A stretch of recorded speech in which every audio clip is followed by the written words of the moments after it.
Amigos de Biblia Libre, ¿cómo están? Mi nombre es Edgar Escobar, bienvenidos a este nuevo espacio, a este Biblia Libre Prédicas, donde estaremos, como no, profundizando sobre la palabra de Dios, aprendiendo de las Escrituras, metiéndonos en la palabra, estudiando nuevas cosas. Hemos venido estudiando nuestro curso de introducción a la escatología bíblica. Y bueno, sí, obviamente, seguramente, muchos de ustedes han encontrado lo que hemos estado predicando muy diferente a lo que estaban acostumbrados a escuchar, a lo que venían escuchando en sus diferentes congregaciones. Seguramente algunos han estado de acuerdo, seguramente otros no. Lo que sí queremos agradecerles es el máximo respeto.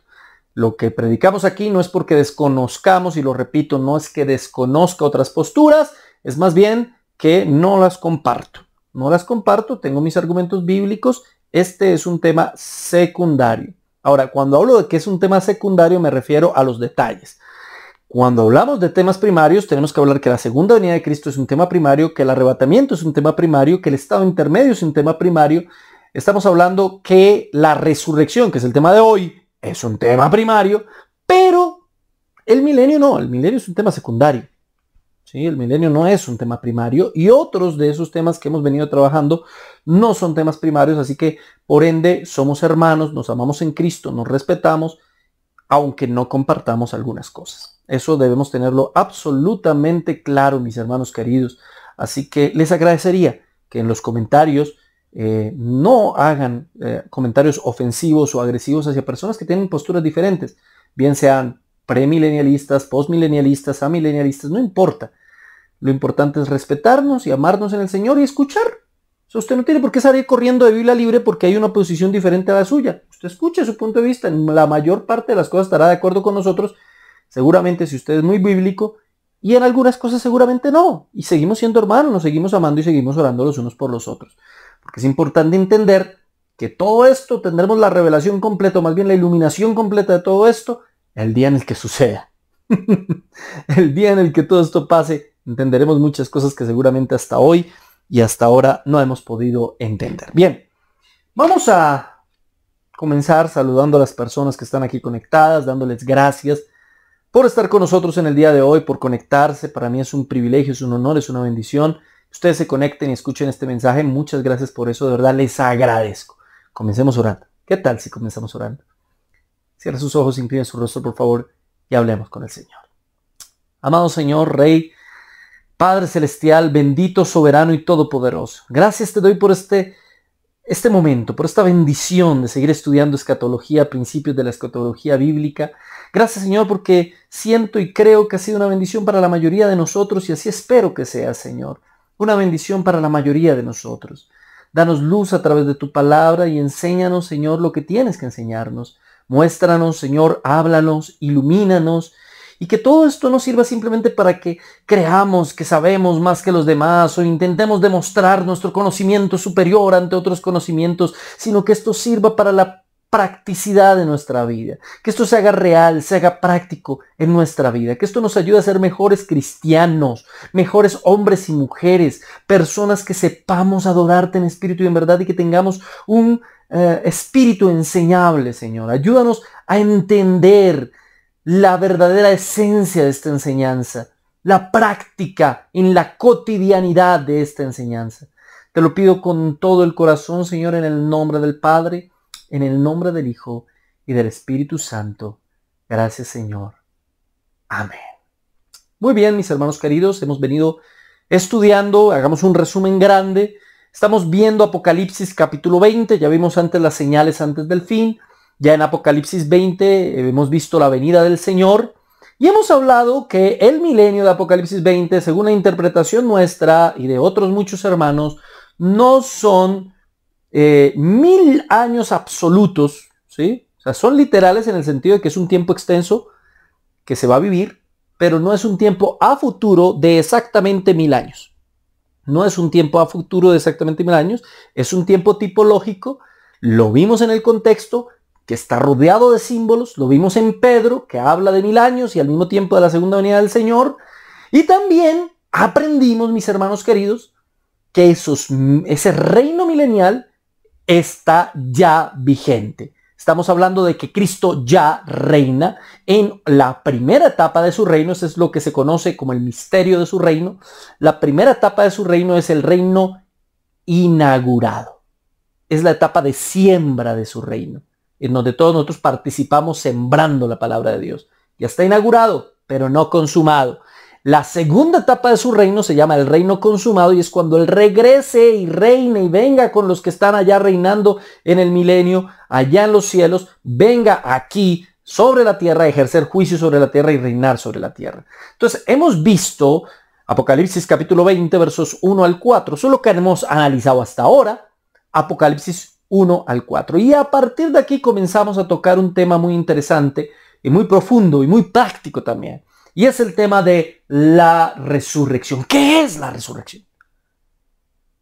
¿Resucitaremos algún día?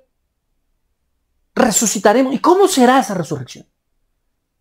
Recuerden ustedes que en la época del Señor había un debate bastante amplio alrededor de este tema de la resurrección y habían quienes definitivamente, como los saduceos, no creían en la resurrección física, mientras los fariseos sí creían en la resurrección física, y es claro que Jesús compartía esta postura.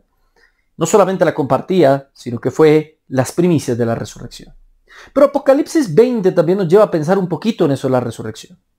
Pero para poder mirar el contexto de la resurrección de la cual habla Apocalipsis 20, porque ahí está la clave en la diferencia interpretativa entre los premilenialistas y los amilenialistas, debemos entender el contexto de lo que nos está hablando.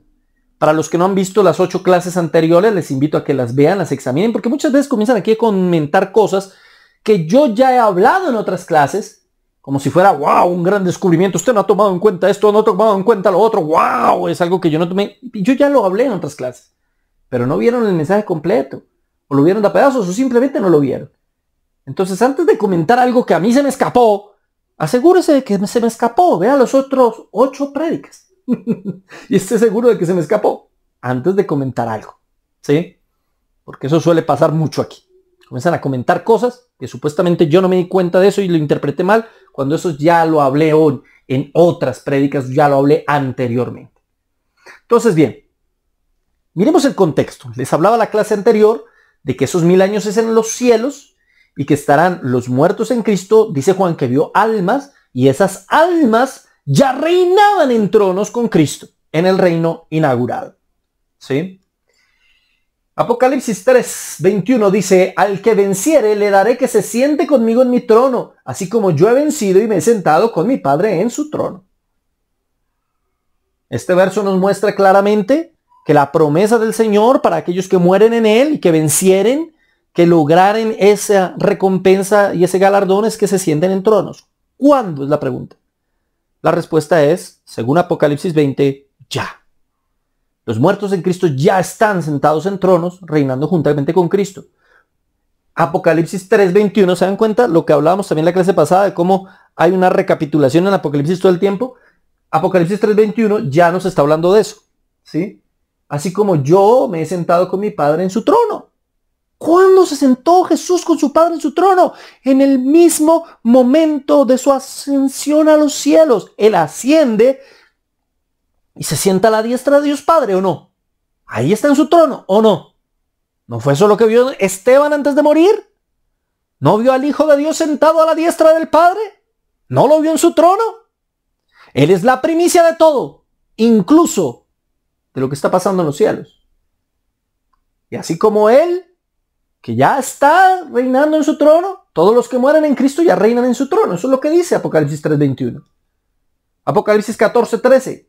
Oí una voz que desde el cielo me decía, escribe bienaventurados de aquí en adelante los muertos que mueren en el Señor. Sí, dice el Espíritu, descansarán de sus trabajos porque sus obras con ellos siguen.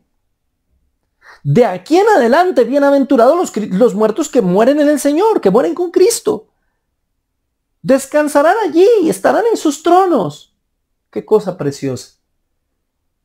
Ahora, la pregunta es, Apocalipsis 20, según nuestros hermanos premilenialistas, dispensacionales e históricos, según ellos, Apocalipsis 20 nos está hablando de un reino milenial futuro.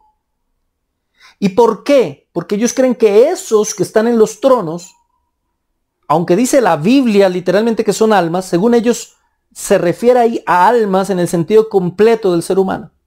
Así que ya son personas que están reinando con Cristo en un milenio futuro. ¿Por qué? Porque ellos dicen que la Biblia dice que ya están resucitados. ¿Dice la Biblia que ellos ya resucitaron? Pues sí. ¿Cómo así, hermano? Pues, entonces, si ellos ya resucitaron, me está tumbando todo lo que me enseñó en los otros 8 predicaciones. No pongas en serio, hermano. ¿Todos resucitaron o no resucitaron? Bueno. Apocalipsis 26. Bienaventurado y santo el que tiene parte en la primera resurrección. Repito. 26. Bienaventurado y santo el que tiene parte en la primera resurrección.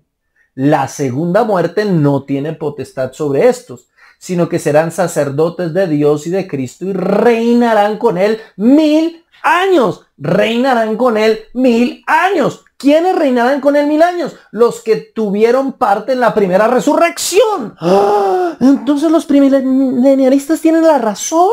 Me dice alguno, ¿no? No falta el que dice, ay no hermano, sí, eso ya tomó todos sus 8 prédicas anteriores.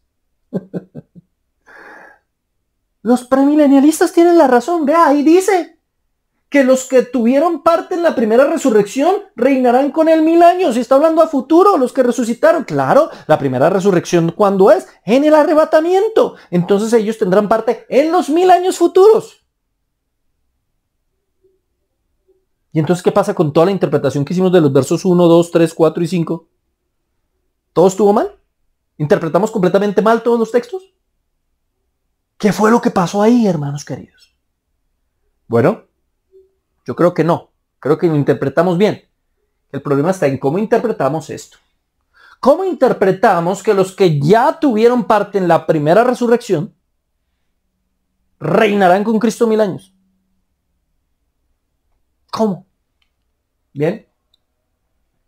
Según Scofield, premilenialista, dispensacional, hay una primera resurrección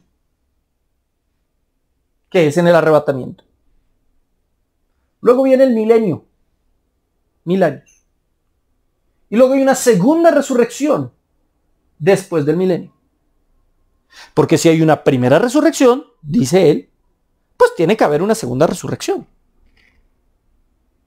¿Qué viene después de la primera? La segunda. Esa es la lógica. Este es el esquema básico del premilenialismo histórico. Pero John MacArthur lo complica aún más. Para él hay una primera resurrección antes del rapto, una segunda resurrección durante el rapto, una tercera resurrección después de los 7 años antes del milenio y una cuarta resurrección después del milenio. Miren cómo John MacArthur nos pone 4 resurrecciones. Alguno me mira, ay hermano, pero ¿cómo vas a hablar de John MacArthur, el gran siervo del Señor? Claro que es un gran siervo del Señor. Hermano, pero tú me has hablado muy bien de John MacArthur muchas veces. Claro que sí, y lo voy a seguir haciendo. Y lo admiro mucho y lo respeto mucho. Por acá tengo libros de John. Por acá tengo uno. Mire. John MacArthur, Fuego Extraño. Buenísimo. Excelente libro. Muy bueno. Y entonces, pero él habla de 4 resurrecciones y usted dice que no está de acuerdo con él. Sí. Que admire y respete a muchos siervos y pastores. No quiere decir que tenga que estar de acuerdo absolutamente con todo lo que ellos predican. Mire, a muchos hermanos reformados o cristianos históricos nos pasa lo mismo que a muchos hermanos pentecostales y neopentecostales, que hacen de sus líderes héroes infalibles, que creen que son perfectos y no se equivocan en nada. Y de la misma manera en que profesan admiración por Cash Luna o por Guillermo Maldonado, pues los reformados o históricos, pues entonces dicen, no, John MacArthur, oh. Grauman, oh. Núñez, oh. Michelin, oh. No se equivocan en nada. El único que no se equivoca es Jesucristo. Todo todos nosotros cometemos errores. Todos. Todos nosotros, por más que queramos ser absolutamente fieles a la palabra, no somos Jesús. Ninguno de nosotros, ni el más teólogo durísimo que haya estudiado y leído, todos cometemos equivocaciones, porque somos humanos. Por eso, aunque admiro a John, no estoy de acuerdo con que hay 4 resurrecciones. No creo en 4 resurrecciones. Y voy a argumentar o intentar argumentar por qué. Pero a lo que voy con esto, mis hermanos queridos, es que no debemos hacerlos infalibles. Y yo me asusto a veces cuando veo las redes sociales a personas que los colocan a ellos que porque son reformados de la doctrina, amén, sí, son de sana doctrina, pero entonces los ponen como si fueran, wow, intocables, inamovibles, maravillosos. No, un momento. Cuando uno escucha a John MacArthur, uno se da cuenta que el hombre mismo reconoce que puede equivocarse seguramente en muchas cosas. Yo intento ser lo más bíblico posible. Intento y hago mi más grande esfuerzo por ceñirme a lo más histórico, bíblico y hermenéutico. Pero estoy propenso a equivocarme y seguramente lo hago. Y cuando me dé cuenta en qué, pues lo cambiaré como lo he hecho antes. Lo cambiaré, porque para mí primero está la palabra. Primero la palabra. Por sobre cualquier concepción doctrinal o eclesiológica. Entonces no puedo estar de acuerdo con John, ni con Scofield, obviamente. ¿Por qué? ¿Cuál es realmente la primera resurrección? ¿A qué se refiere Apocalipsis 26? Con aquellos que fueron partícipes de la primera resurrección y reinarán 1000 años. Bueno, primero a los Corintios 15, 20 al 23. Mas ahora, Cristo ha resucitado de los muertos, primicias. Pilas con esa palabra. La resurrección de Cristo fueron las primicias de los que durmieron. Es hecho. Porque por cuanto la muerte entró por un hombre, también por un hombre la resurrección de los muertos, o sea, Cristo. Ahora mire, verso 22. Porque así como en Adán todos mueren, también en Cristo todos serán vivificados. Todos. Pero cada uno en su debido orden. Cristo las primicias, luego los que son de Cristo en su venida. Y si usted sigue viendo el verso 24, démoslo acá porque después dicen que me salté el 24 de... A ver. De primera carta a los Corintios.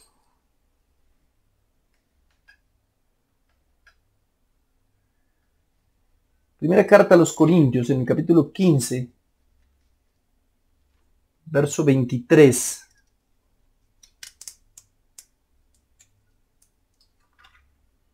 Dice lo siguiente.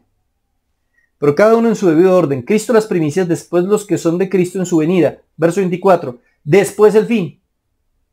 Cuando entregue el reino a Dios, a su Dios y Padre, cuando hayan suprimido todo principado y toda autoridad y toda potencia. ¿Dónde están ahí las 3 resurrecciones? Esas, las 4 resurrecciones, las 2 resurrecciones. ¿Dónde? ¿Dónde? Repito el orden que muestra Pablo a los Corintios. Cristo las primicias, la primera resurrección. Luego los que son de Cristo en su venida. ¿Sí? Después el fin. Después el fin. O sea, el fin. Ya no hay más resurrección. Acá sí habla de una resurrección. Está hablando de la resurrección, el contexto completo sobre la resurrección. ¿Por qué solo menciona una entonces? Ah, hermano, pero es que usted está ignorando Apocalipsis 20 que dice la primera resurrección. Entonces, usted no puede coger este verso e ignorar Apocalipsis 20. No puedo ignorar Apocalipsis 20. Tiene toda la razón. ¿Sí? No puedo ignorarlo. Efesios 2:1. Él os dio vida a vosotros cuando estabais muertos en vuestros delitos y pecados. ¿Cuál es la primera resurrección? Algunos hermanos hablan de que es la resurrección durante el arrebatamiento. Yo no creo. Yo creo que la primera resurrección es el momento en el que resucitamos gracias a que nacemos de nuevo. Estamos muertos en delitos y pecados, muertos, y Él nos da vida. Resucitamos, pasamos de muerte a vida. Estamos en la primera resurrección. Todos los que estemos en la primera resurrección compartimos la resurrección con Cristo. Al compartir la resurrección de Cristo, que es la primicia, entonces tenemos asegurado ir a esos tronos a estar con Cristo durante 1000 años. El milenio en el cielo, en la etapa del reino que se llama la etapa de siembra del reino. En el reino inaugurado, que es este periodo entre la resurrección de Cristo y su segunda venida.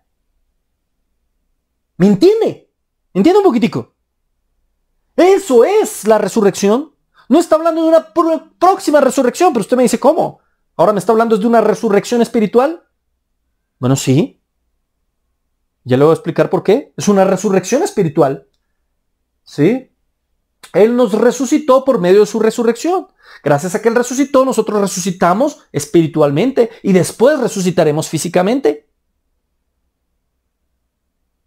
¿Cómo argumentamos esto? ¿Cómo comprobar que Apocalipsis capítulo 20 está realmente hablando de una resurrección en Cristo espiritualmente y no de una resurrección física? Bien. La palabra para primera es protos. Cuando Apocalipsis 20 utiliza la palabra primera resurrección, está utilizando la palabra protos, que quiere decir primero o antiguo o antes. ¿Sí? Esa palabra protos no solamente aparece en Apocalipsis capítulo 20, también aparece, por ejemplo, en 1 Corintios capítulo 15, verso 45, donde dice, así también está escrito, fue hecho el primer hombre Adán, alma viviente, el postrer Adán, espíritu vivificante. Escuche esto. Así también está escrito, fue hecho el primer protos, el proto-hombre Adán, alma viviente. Pero el postrer Adán, Jesucristo, espíritu vivificante. ¿Que Jesús no tenía cuerpo? Claro que sí. El primer Adán era un alma viviente.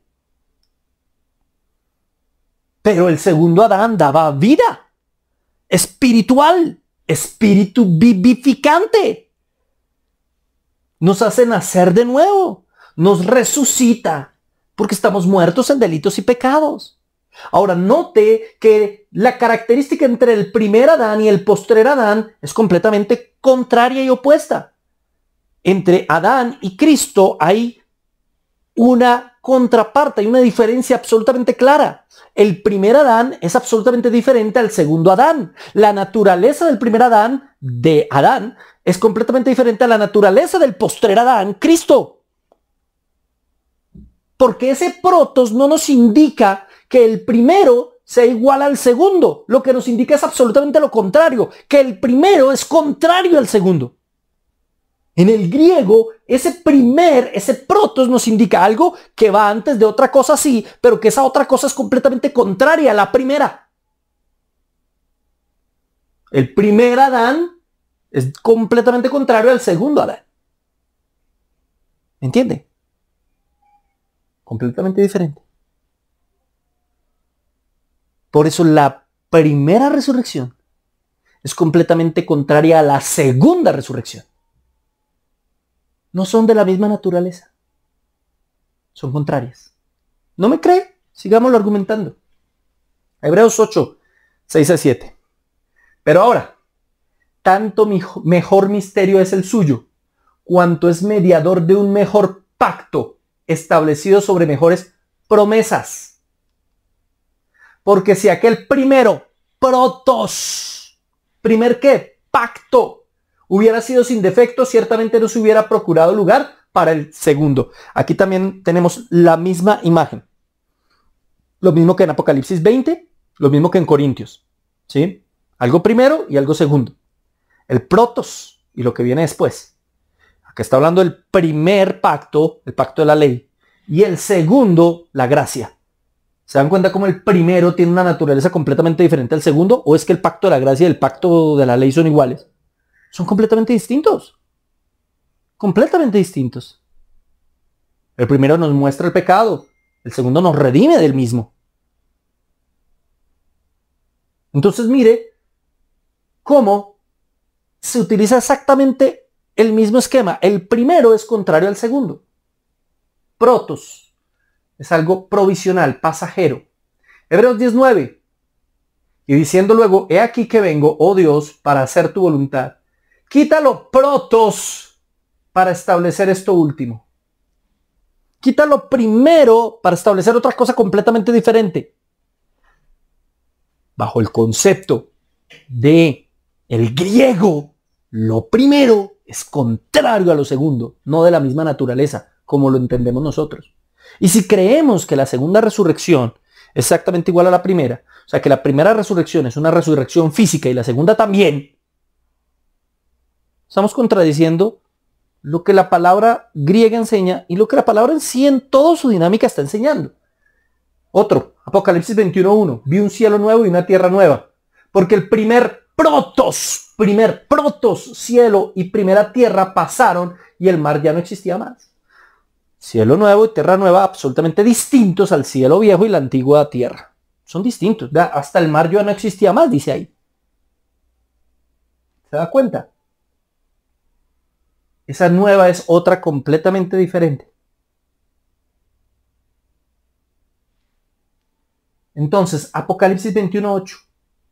Pero los cobardes e incrédulos, los abominables y homicidas, los fornicarios y hechiceros, los idólatras y todos los mentirosos tendrán su parte en el lago que arde con fuego y azufre, que es la muerte segunda. ¿Y eso qué tiene que ver, hermano? Ahí no aparece protos. Pero aquí lo que estoy demostrando es que la muerte segunda es contraria a la muerte primera. ¿Se da cuenta? La muerte primera es una muerte física. La muerte segunda no es una muerte física. Es una separación, no del alma y el cuerpo, sino del ser completo de Dios. Una separación absoluta, la muerte segunda. La muerte segunda es diferente a la muerte primera. La muerte primera y la muerte segunda tienen dos naturalezas diferentes. Pues la primera resurrección y la segunda resurrección son absolutamente diferentes. Tienen dos naturalezas distintas. Quienes aceptamos a Cristo y creemos en Cristo, tenemos dos resurrecciones. Una primera resurrección espiritual y una segunda resurrección física. Quienes no creen en Cristo tienen dos muertes. Una primera muerte física y una segunda muerte espiritual. ¿Se da cuenta de cómo compaginan las dos cosas? Tienen que compaginar. Quien resucita espiritualmente resucitará físicamente. Quien muere físicamente sin resucitar espiritualmente morirá espiritualmente a futuro por la eternidad. Entonces, la segunda muerte es cualitativamente diferente de la primera muerte. Es completamente distinta. Son dos características diferentes. No son lo mismo. ¿Por qué pensar entonces que la primera resurrección, que es una resurrección física y corporal, es exactamente igual que la primera resurrección, que la segunda, una resurrección física y corporal? Y ya después meterle otras dos resurrecciones que yo no sé de dónde salen. No. Hay algo que no está cuadrando en el asunto. Volvamos al texto. Apocalipsis 25. Este va antes del 6. Obviamente. Pero los otros muertos no volvieron a vivir. Los otros muertos no volvieron a vivir hasta que se cumplieron 1000 años. Esta es la primera resurrección. ¿Se da cuenta que parece como contradictorio? Miren, leámoslo aquí de corrido. Para no confundir, no quiero confundirlos. Apocalipsis, capítulo 20. Leamos 5, 6 y 7 de una vez. Apocalipsis capítulo 5. Pero los otros muertos no volvieron a vivir hasta que se cumplieron los 1000 años. Esta es la primera resurrección, la primera después de los 1000 años. Pero mire lo que dice el 6. Bienaventurado el santo, el que tiene parte en la primera resurrección. En la primera. La segunda muerte no tiene potestad sobre estos. La segunda muerte. sino que serán sacerdotes de Dios y de Cristo y reinarán con él por 1000 años. ¿Se da cuenta? Y luego el verso 7, y cuando los 1000 años se cumplan, Satanás será soltado de su prisión. Bueno, ¿se da cuenta que la primera resurrección es después de los 1000 años? Que para nosotros no son 1000 años literales en un futuro, sino que los estamos viviendo ya. Ahí será la primera resurrección, lo dice claro el verso 5. No volvieron a vivir hasta que se cumplieron los 1000 años y esta es la primera resurrección. Pero hermano, me acaba de decir que la primera resurrección es una resurrección espiritual. Sí, pero en el contexto de Apocalipsis 25 ya nos está hablando de una primera resurrección física. Y eso es lo que muchos no entienden porque se confunden en Apocalipsis capítulo 6 por la manera en la que está traducido. La manera de redacción es difícil del verso 6. Es complicada. Y pareciera darnos a entender que hay una primera resurrección antes de los 1000 años. Pero realmente Apocalipsis 20 no está hablando de una primera resurrección antes de los 1000 años. Nosotros entendemos que hay una primera resurrección antes de los 1000 años porque entendemos que primero debemos ser resucitados espiritualmente, pero Apocalipsis capítulo 20 no está necesariamente hablando de eso. ¿Sí? Entonces la primera resurrección física será literalmente después del milenio. Literalmente después del milenio. La primera resurrección física. Miremoslo en la traducción del lenguaje actual. Mire, esos mismos dos versos, verso 5 y verso 6 de Apocalipsis 20. Ellos son los primeros que volverán a vivir, pues han recibido una gran bendición y forman parte del pueblo elegido por Dios. Mire que aquí ya no habla de la primera resurrección. No, está diciendo que los que han sido salvados serán los primeros que volverán a vivir. No está diciendo ellos ya pasaron la primera resurrección. ¿Se da cuenta la diferencia de traducción? Que aquí ya, cuando usted lo lee de corrido, no parece que esté hablando de hombres que ya fueron resucitados, sino de hombres que vivirán una primera resurrección física futuro. Y luego dice, nunca serán apartados de Dios, sino que serán sacerdotes de Dios y del Mesías y reinarán con él durante 1000 años. El resto de los muertos no volverán a vivir hasta que se cumplan los 1000 años. Hasta que se cumplan los 1000 años. La Nueva Versión Internacional. Esta es la primera resurrección. Los demás muertos no volvieron a vivir hasta que se cumplieron los 1000 años. Esta es la primera resurrección. Los demás muertos no volvieron a vivir. ¿Se da cuenta la diferencia que hay en la traducción? Con la Reina Valera. Dichosos los santos, los que tienen parte en la primera resurrección. La segunda muerte no tiene poder sobre ellos, sino que serán sacerdotes de Dios y de Cristo y reinarán con él 1000 años. En conclusión, en este fragmento, ¿qué es lo que nos está diciendo? Lo que realmente Apocalipsis 20 nos está diciendo es que definitivamente hay unas almas que están reinando con Cristo desde el cielo, que fueron resucitados gracias a la resurrección de Cristo, que comparten esa resurrección de Cristo por la fe y que han sido resucitados en espíritu para estar allá en la gloria con Cristo. Pero que habrá una primera resurrección física de los muertos después de que se cumpla ese periodo de 1000 años. Una primera resurrección física, completamente distinta a la primera resurrección espiritual. En el lenguaje bíblico, el segundo no sigue al primero. Más bien, sigue la contraparte al primero. Primer Adán, postrer Adán.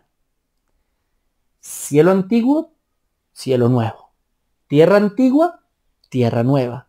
Antiguo pacto, nuevo pacto. No es el antiguo pacto 2, la venganza del antiguo pacto. No. No es Adán 2, Adán resucita. No. Es un postrer Adán, completamente contrario a Adán. ¿Me hago entender? No es la renovación de la tierra, no, es una tierra nueva completa. Completamente nueva. Wow. Ese es el lenguaje bíblico. Aparecen los contrarios. No desde la lógica y perspectiva occidentalizada, que vemos que después del primero está el segundo y el segundo es de la misma naturaleza del primero. No. Hay una primera resurrección espiritual y una primera resurrección física. No sé si me hago entender lo suficiente. Estoy intentando ser lo más claro posible, pero no es fácil. Créame, no es fácil. Pero aquí se va a simplificar la cosa. Si hay primera resurrección espiritual y primera resurrección física, eso quiere decir que a la final solo hay una resurrección. Comprobémoslo en la Biblia. Juan capítulo 5, verso 28 al 29. No os maravilléis de esto, porque vendrá hora cuando todos los que están en los sepulcros oirán su voz. ¿Cuántos de los que están en los sepulcros oirán su voz? ¿Quiénes? Todos. ¿En un periodo de tiempo largo? No, en una hora. Vendrá la hora. Porque vendrá hora. Si lo vamos a ver nosotros en el griego original, está hablando de un momento, un instante específico. No está hablando de un periodo de tiempo extenso. Y en ese momento específico, todos los muertos oirán su voz. Y los que hicieron lo bueno saldrán a resurrección de vida y los que hicieron lo malo a resurrección de condenación. Y fin de la historia. O sea, ¿dónde están las dos resurrecciones ahí? Mire que nos está hablando de resurrección, Juan 5, 28, 29. El tema del texto es la resurrección. ¿Dónde hay ahí dos resurrecciones?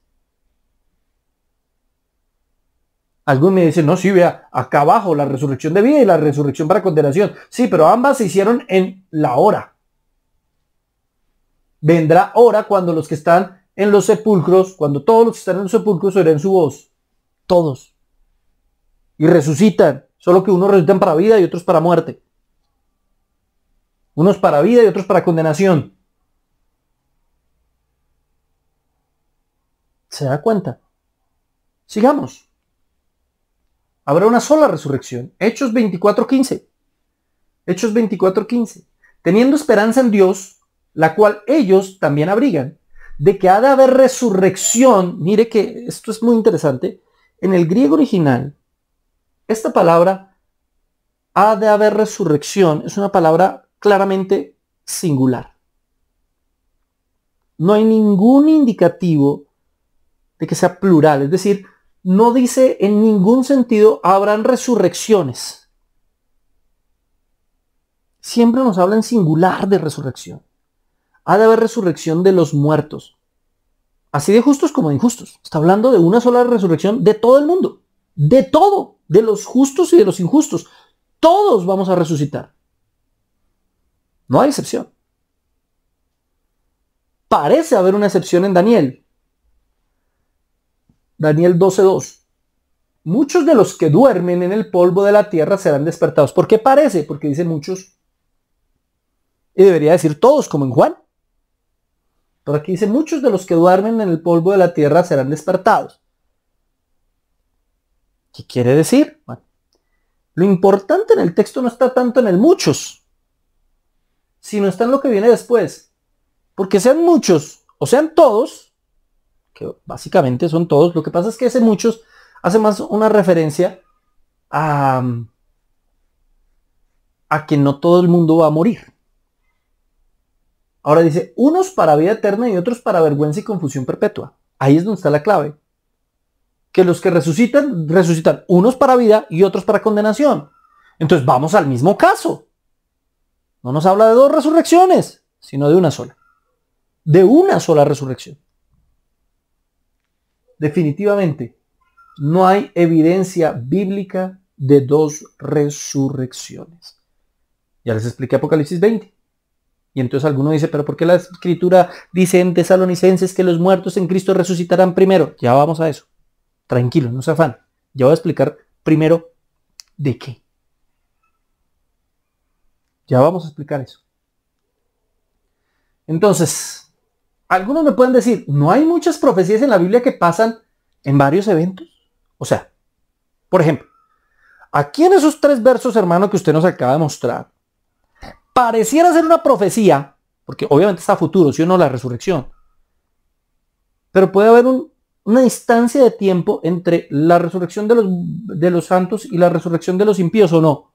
¿O no hay profecías así en Marcos, en Mateo 24, por ejemplo? Usted dijo que Mateo 24 era como mirar una montaña y a lo lejos había otra montaña, que parecían juntas, pero no, hay un valle en la mitad. ¿No puede haber ese valle en la mitad y en Daniel? ¿No puede haber ese valle en la mitad en Juan? ¿No puede haber ese valle en la mitad en Hechos? ¿Entre la primera resurrección de justos y la segunda resurrección de injustos?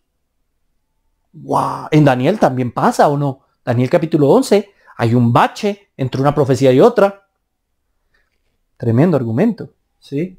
Pero, en este caso, los textos no nos hablan de dos resurrecciones. El problema no es que hay una brecha entre la primera resurrección y la segunda resurrección. El problema es que esos textos son clarísimos en que están hablando de un solo evento. O sea, no son dos profecías. Cuando nosotros vemos en Mateo 24 que hay una diferencia entre la destrucción del templo y la segunda venida de Cristo, que todo está en el mismo contexto, que está hablando de una sola profecía, pero que hay una cantidad enorme de años de diferencia, ¿sí? Estamos hablando de dos eventos que por naturaleza son completamente distintos. Pero aquí estamos hablando de dos eventos que no son dos eventos, que son el mismo evento, simplemente es la resurrección. O sea, la resurrección no tiene nada que ver con dos eventos diferentes, de características o categorías distintas, sino simplemente es la resurrección y ya, la resurrección de todo el mundo. Justos e injustos. Lo que pasa es que la profecía lo que está aclarando es las consecuencias de esa resurrección, que en unos habrá vida eterna y en otros condenación. Pero es que no hay dos profecías. Hay una profecía. No hay ninguna evidencia ni ninguna forma interpretativa o hermenéutica para decir que hay dos profecías. Y que hay una brecha entre la primera y la segunda resurrección. Eso es forzar los textos innecesariamente. Forzarlos. Ahora, hay algo que tenemos que tener absolutamente claro. Será una resurrección del cuerpo. Nuestro cuerpo va a resucitar. Miremos algunos detalles. Primera de Tesalonicenses, capítulo 4, verso 13 al 17. Usted lo ha leído muchas veces. Primera a los Tesalonicenses 4, 13 al 17. Lo leo rápido. Y no queremos, hermanos, que ignoréis acerca de los que duermen, para que no os entristezcáis como los demás que no tienen esperanza. Porque si creemos que Jesús murió y resucitó, así también traerá Dios con Jesús a los que durmieron con él. Por lo cual os decimos esto por palabra del Señor, que nosotros, los que vivamos, los que hayamos quedado hasta la venida del Señor, no precederemos a los que durmieron. Porque el Señor mismo, con voz de mando, con voz de arcángel, con trompeta de Dios, descenderá del cielo y los muertos en Cristo resucitarán primero. Luego, hago el énfasis en la palabra luego, nosotros los que vivamos y que hayamos quedado seremos arrebatados juntamente con ellos en las nubes para salir al encuentro del Señor en el aire y así estaremos siempre con el Señor. Este verso, los premilenialistas son felices tomándolo. Mire, ahí dice que ¿quiénes resucitan primero? Los muertos en Cristo. O sea que hay una segunda resurrección, los que no murieron en Cristo. Los muertos en Cristo resucitarán primero y los que no murieron en Cristo resucitarán después. ¿Dice el texto que los que no murieron en Cristo resucitarán después? ¿Dice eso? Primero entendamos el contexto. Pablo está hablando a un pueblo atribulado. Los tesalonicenses habían tenido muchas bajas, personas que habían muerto. Y lo que él está intentando es darles consuelo. Consuelo de cómo es que esos que murieron en Cristo están con Cristo y regresarán con Cristo. O sea, el tema del texto no es los que murieron sin Cristo. El tema del texto es los que murieron con Cristo. Por eso no está diciendo y los que no murieron con Cristo resucitarán en 1000 años. Nunca dice eso el texto. Jamás lo dice. En ninguna parte lo dice. Pero dice que los muertos en Cristo resucitarán primero. Sí, pero ¿primero de qué? Verso 17. Luego nosotros que vivamos. Se lo leo otra vez. Pero quítese los ojos, perdón. No se van a quitar los ojos, por favor. No se quiten los ojos. Quítese las gafas. Las gafas premilenialistas y lea el texto como texto. Solo como texto. ¿Sí? Dice, porque el Señor mismo con voz de mando, con voz de arcángel, con trompeta de Dios descenderá del cielo y los muertos en Cristo resucitarán primero y los muertos en Cristo resucitarán primero. Luego nosotros los que vivamos y hayamos quedado seremos arrebatados juntamente con ellos en las nubes. ¿Primero de qué? Primero que nosotros seamos arrebatados. Primero los muertos en Cristo resucitan y luego nosotros seremos arrebatados juntamente con ellos. No es que nosotros seamos arrebatados y luego los muertos en Cristo resuciten. No, los muertos en Cristo resucitarán primero y luego nosotros seremos arrebatados. ¿Entiende el texto? Ahí no está hablando de dos resurrecciones. Ahí no está hablando de dos resurrecciones. Dice es que los muertos en Cristo resucitarán primero. Claro que sí. ¿Por qué? Porque luego nosotros seremos arrebatados. Así es el texto. Es la línea textual y de idea del texto natural. Es la idea del texto natural. Pero es que cuando usted lo lee con las gafas premilenialistas, pues tiene que pensar que está hablando de que luego va a haber otra resurrección de personas que no murieron en Cristo. Porque si no, no le cuadra, no va a cuadrar el asunto y va a estar en un problema de interpretación. Ahora, aquí hay algo que me encanta y es que el verso 16, porque el Señor mismo con voz de mando, con voz de arcángel, con trompeta de Dios, descenderá del cielo, los muertos en Cristo resucitarán primero. O sea, los premilenialistas, para que les cuadre todo, tienen que ver ahí un rapto secreto. Si no, no cuadra el milenio. No tendría sentido el milenio ni los 7 años que ellos dicen de... No cuadra. Si el rapto no es secreto, si todo el mundo se dio cuenta que es el Señor, pues no cuadra. Tiene que ser secreto, pero es que aquí yo no veo nada secreto. Voz de mando, voz de arcángel, trompeta de Dios, descenderá del cielo, los muertos en Cristo resucitarán. O sea, piensen en la escena. Es una escena estruendosa, espectacular, milagrosa. Baja el Señor de las nubes. En las nubes, qué maravilloso. Yo no sé si usted espera ese momento. Yo anhelo ese momento. El Señor baja, viene con las almas de los que murieron en Cristo. Y las almas de los que murieron resucitan en sus cuerpos, pero ahora esos cuerpos no son iguales a este, aunque surgieron de este, ya voy a explicar por qué, pero ahora son cuerpos gloriosos, resucitan primero, ¿sí? Y luego todos somos arrebatados a las nubes. ¿Qué de eso es secreto?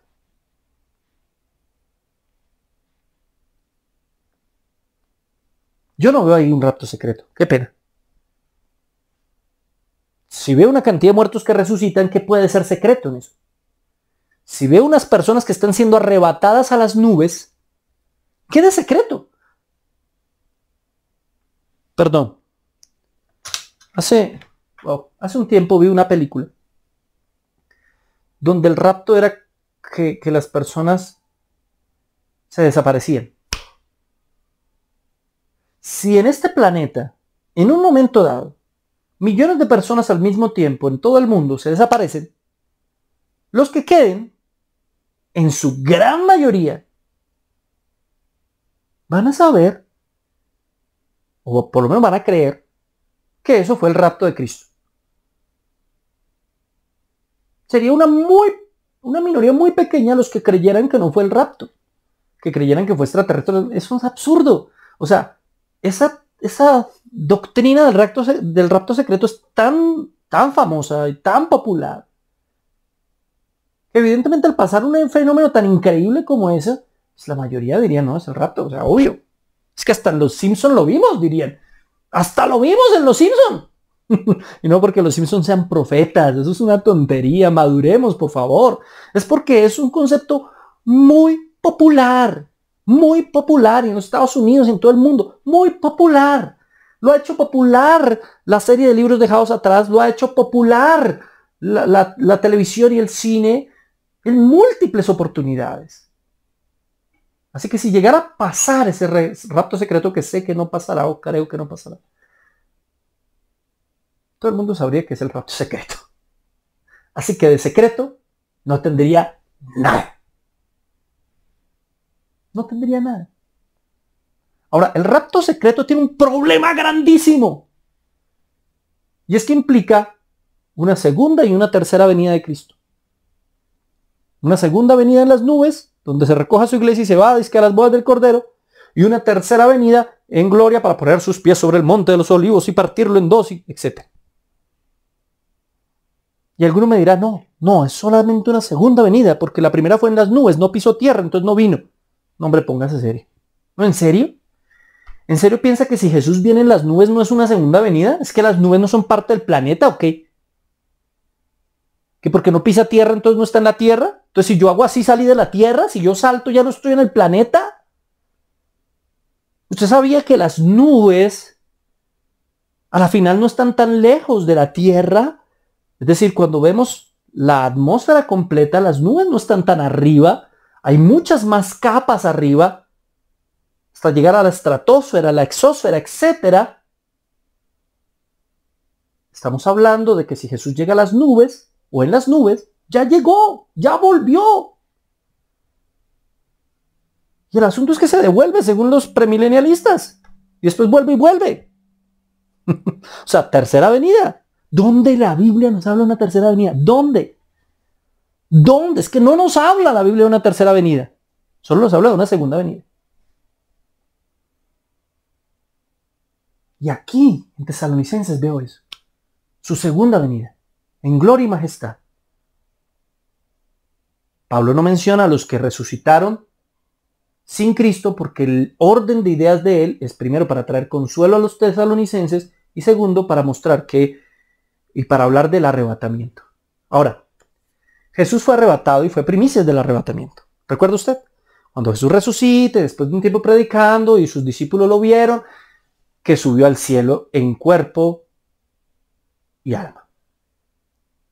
Lo vieron. Él es en todo primicias, en todo. Lo mismo que le pasó a él es lo que nos va a pasar a nosotros. Y yo voy a explicar esto más detalladamente, a comprobarlo bíblicamente.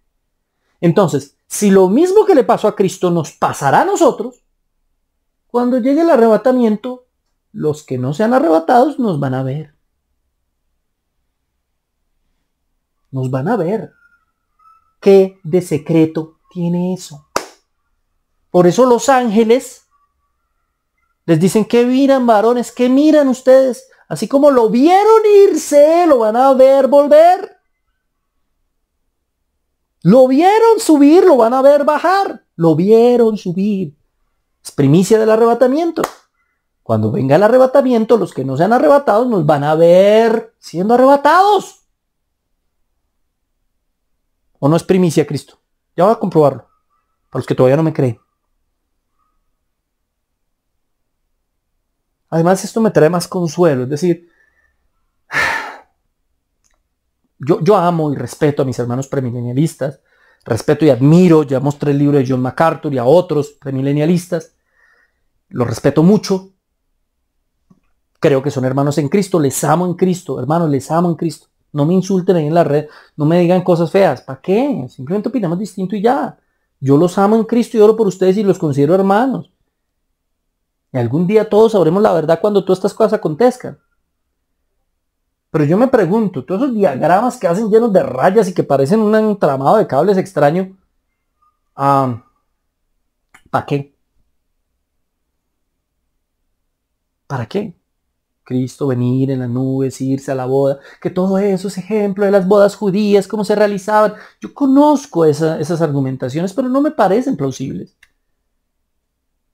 Porque es que quieren meter el judaísmo a las malas en la estructura.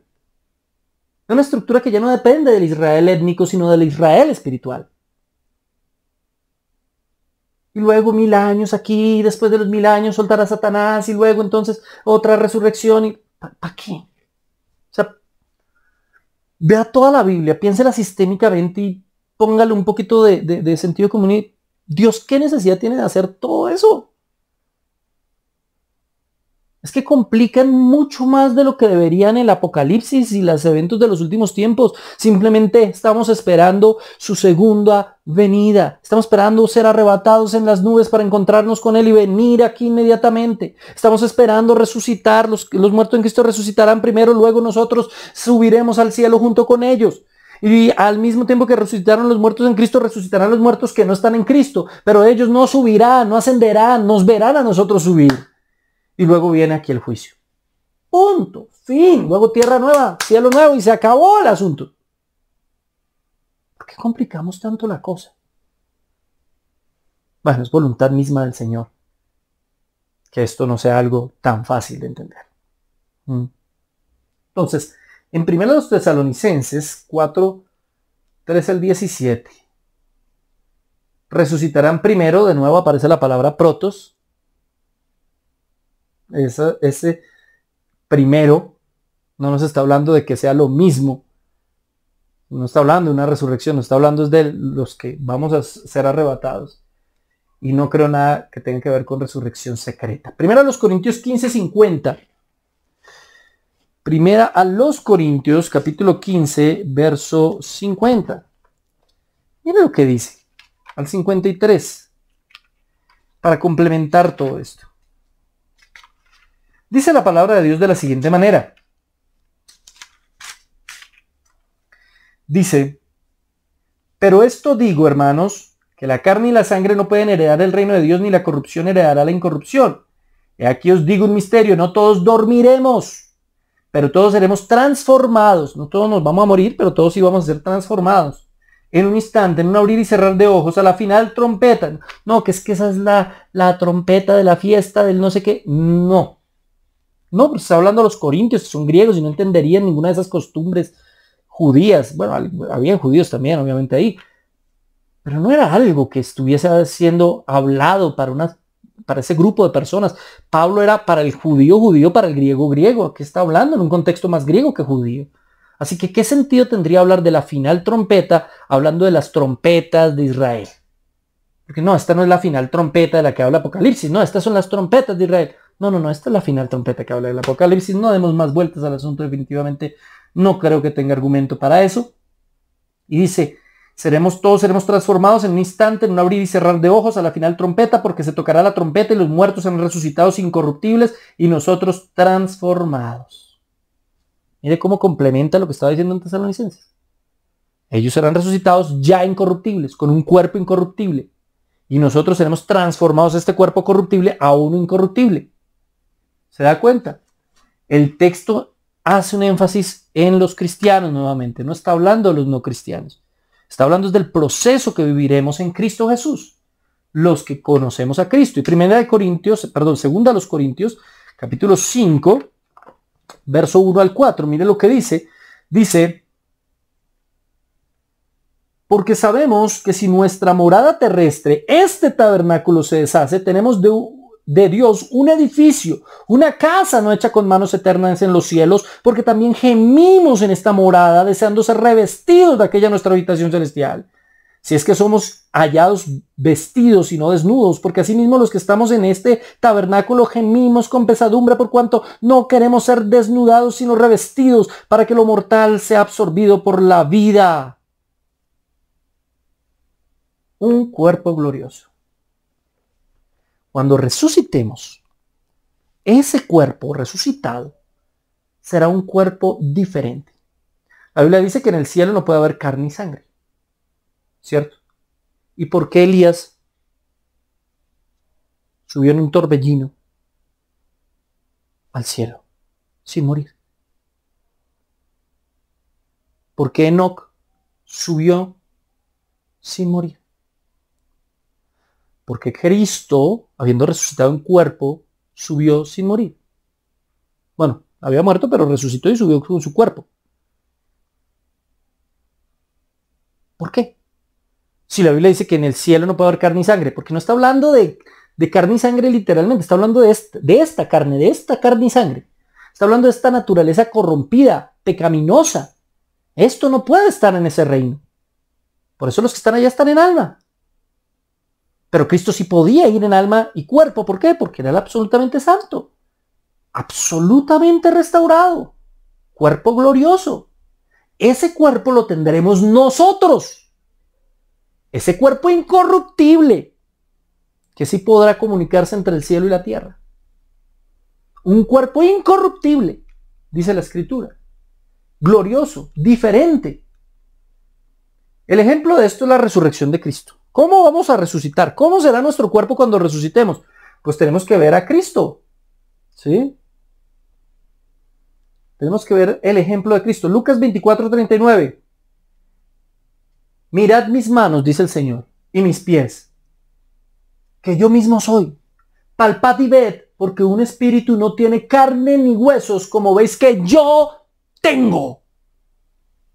Jesús tenía carne y hueso. Jesús resucitó en carne y hueso. Jesús no resucitó como un espíritu. Pablo contradice eso totalmente, eso es una herejía. Jesús no resucitó como un espíritu. Si Él no resucitó, vana es nuestra fe. Él resucitó en carne y hueso. Sí, era Él, era su mismo cuerpo. Toquen, desen cuenta que soy yo, les dice el Señor. Pero, aunque era su mismo cuerpo, era diferente. Tenía unas características distintas. Esto es muy interesante.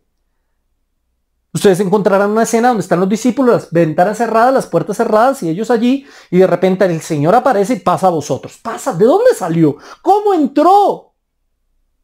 Encontraron una escena de Jesús caminando con los discípulos, camino de Emaús, charlando un buen rato, luego se sientan a comer algo y parte el pan, y solo cuando parte el pan se dan cuenta que es el maestro y desaparece.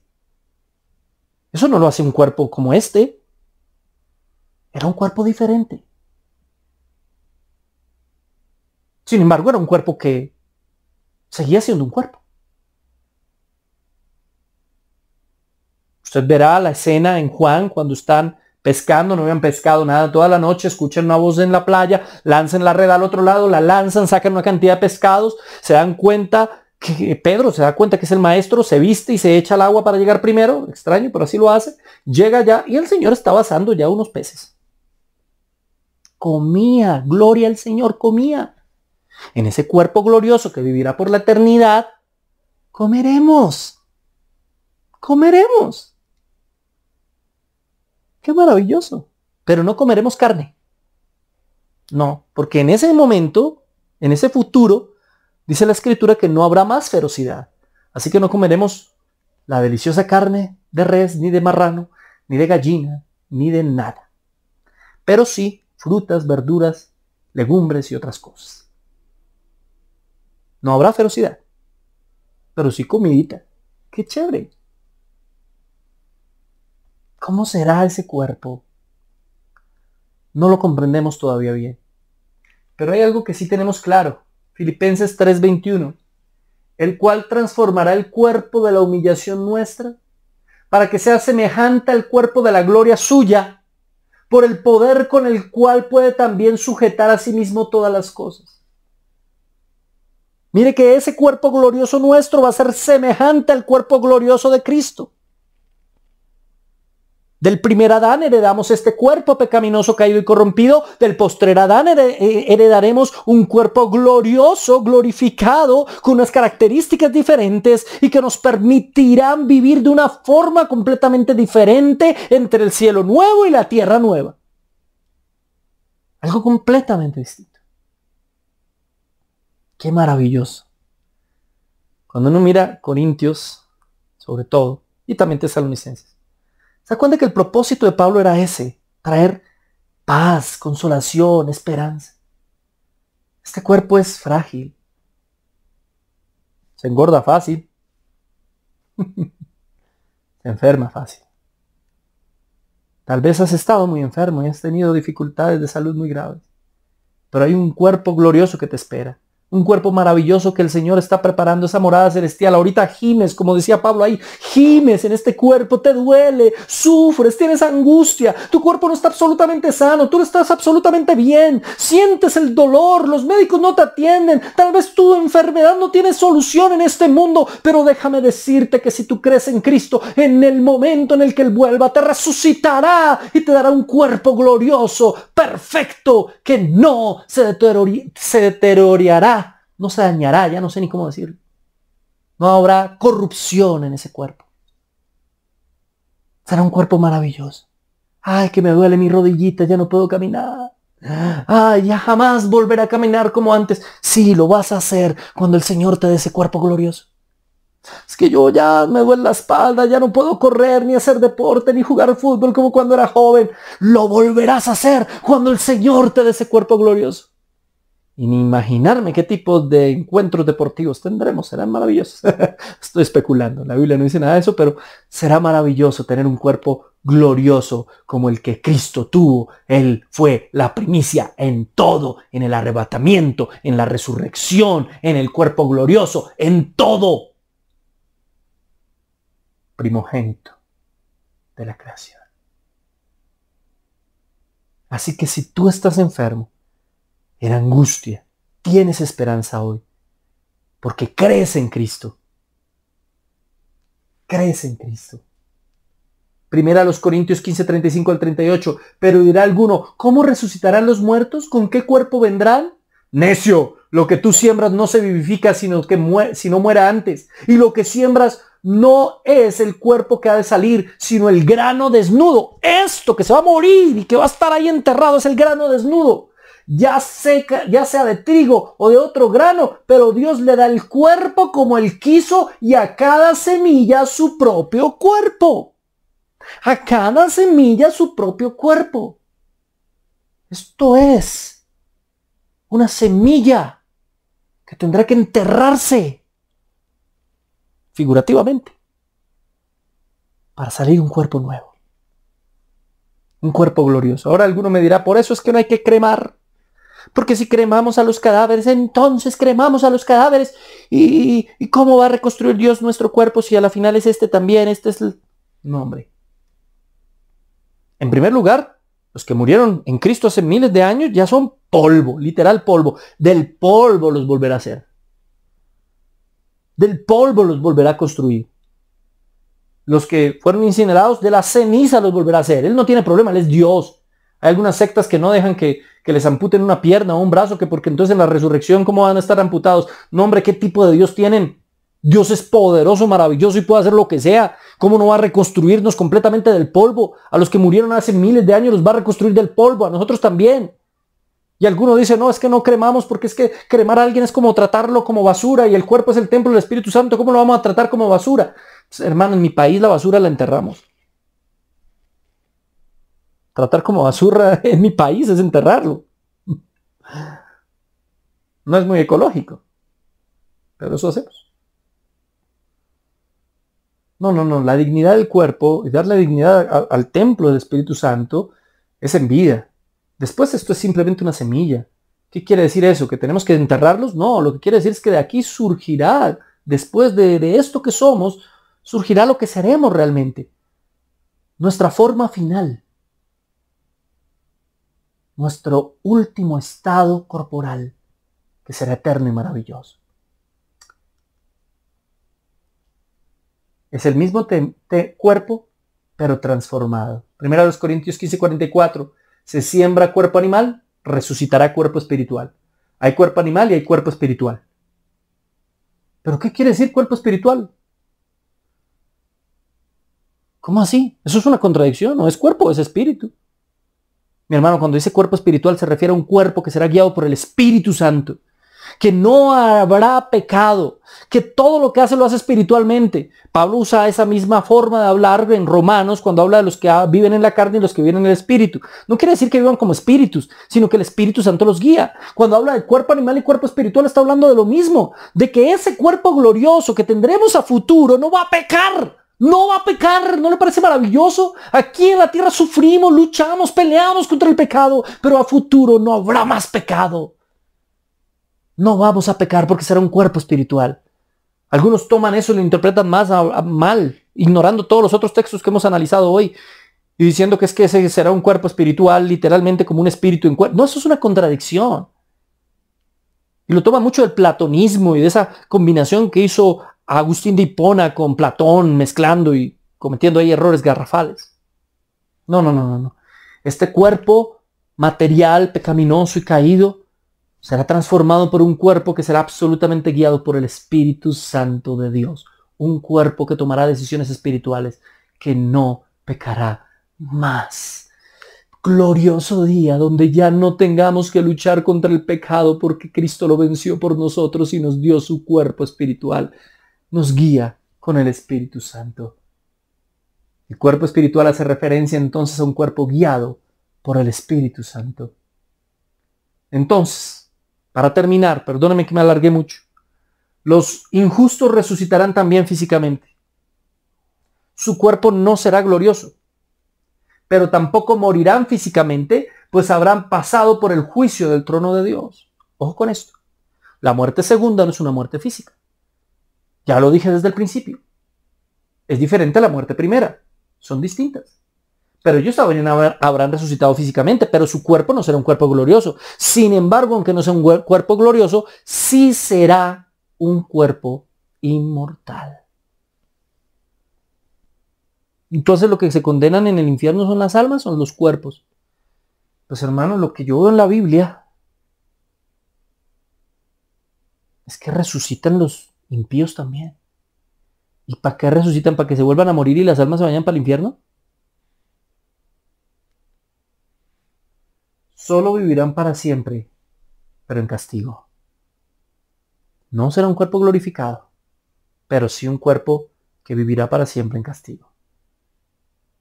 ¿Cómo lo comprobamos? Génesis 3:22. Dijo Jehová Dios, he aquí el hombre es como uno de nosotros, sabiendo el bien y el mal. Ahora pues, que no se alargue su mano y tome también del árbol de la vida y coma y viva para siempre. Hermano, ¿por qué estamos hablando de Génesis? Comenzó usted a hablar de Apocalipsis, en el primer versículo que tocó fue Apocalipsis y el último Génesis. Porque están conectados. El árbol de la vida vuelve a aparecer en el libro de Apocalipsis. El árbol de la vida sabemos que es Cristo. Es Cristo. Pero ojo, que todos viviremos una eternidad. Eso es lo que la Biblia enseña. Unos en gloria y otros en condenación. Jesucristo es el que da vida. Tanto vida eterna para gloria como una vida que no es vida en condenación. Y digo vida que no es vida porque estarán alejados de Dios y de Cristo, que es la vida misma. Es como si dijéramos, esa vida no vale la pena vivirse. Ahora, ¿por qué hablo de Génesis 3:22? Porque ellos acaban de pecar, acaban de traicionar al Señor, consumir el árbol del conocimiento del bien y del mal, el fruto, y ahora el Señor decide sacarlos del jardín, no sea que coman del árbol de la vida y vivan para siempre. ¿Cómo así? ¿Cómo así que vivan para siempre? ¿Y van a tener vida eterna? ¿Iban a ser salvos si comían del árbol? No, solo iban a vivir para siempre. Pero vivir para siempre en condenación. Porque ellos acababan de pecar. Acaban de fallarle a Dios. Su naturaleza acababa de ser destruida y muerta. Ellos ya estaban muertos. Recuerde que Dios le dijo, si comen morirán. Eso fue lo que Eva hizo, comió. Pensó que era una muerte física y no entendió los principios que hoy enseñamos, que no era una muerte física, sino espiritual. Estaba muerta espiritualmente. Y si aparte van y comen del árbol de la vida, es decir, se acercan a Cristo, Cristo los juzga. Y habrían quedado en una eternidad de perdición, él y su descendencia. Dese cuenta de esta escena. Ellos pecan y el Señor decide sacarlos. Vivían en un jardín hermoso con todas las cosas. Decide sacarlos a un desierto terrible, a que afronten una vida y una circunstancia difícil. ¿Y sabe por qué lo hizo?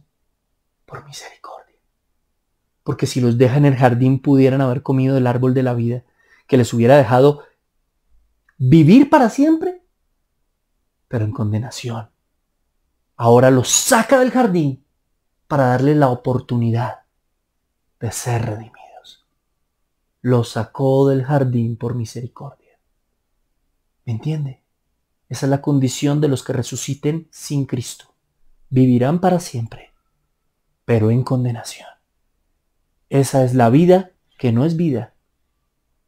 Estarán alejados de todo lo bueno que es Dios, porque Dios no es que tenga bondad, sino es la bondad. Y lo único que recibirán de Dios es el juicio, la posibilidad de seguir existiendo, pero en condenación. Qué terrible es eso. Y qué hermoso es Dios al haber decidido sacar a Adán y Eva para que todos nosotros tuviésemos una oportunidad. Qué hermoso es Dios. Ellos pudieron haber pensado, ¿por qué nos saca de aquí? Este lugar es bonito, hermoso, sí, ya nos equivocamos, pero ahora pues, por lo menos déjenos vivir aquí un ratico más. Y el Señor dice, no, necesito sacarlos. Puede que ustedes no lo entiendan, puede que sea muy difícil para ustedes, puede que sea muy duro, pero necesitan salir, porque si los dejo aquí, no tendrán posibilidad de redención. Y el Señor los deja salir. está la posibilidad de redención. Dios actúa así, ¿sabe? A veces permite cosas tan difíciles, tan duras, tan malas, y nosotros nos quejamos y no entendemos, pero Él sabe lo que hace. Sabía lo que hacía con Adán y Eva, sabe lo que hace contigo, sabe por qué permite que pases pruebas o dificultades o luchas, sabe por qué permite que hayan bendiciones que no lleguen a tu vida. Él sabe por qué permite eso, porque Él conoce todo lo que puede pasar y todos los posibles desenlaces de todas las posibles historias. Por eso confía. Si Dios no los hubiera sacado del jardín, donde estaban tan cómodos y felices, no habría redención para ninguno de nosotros.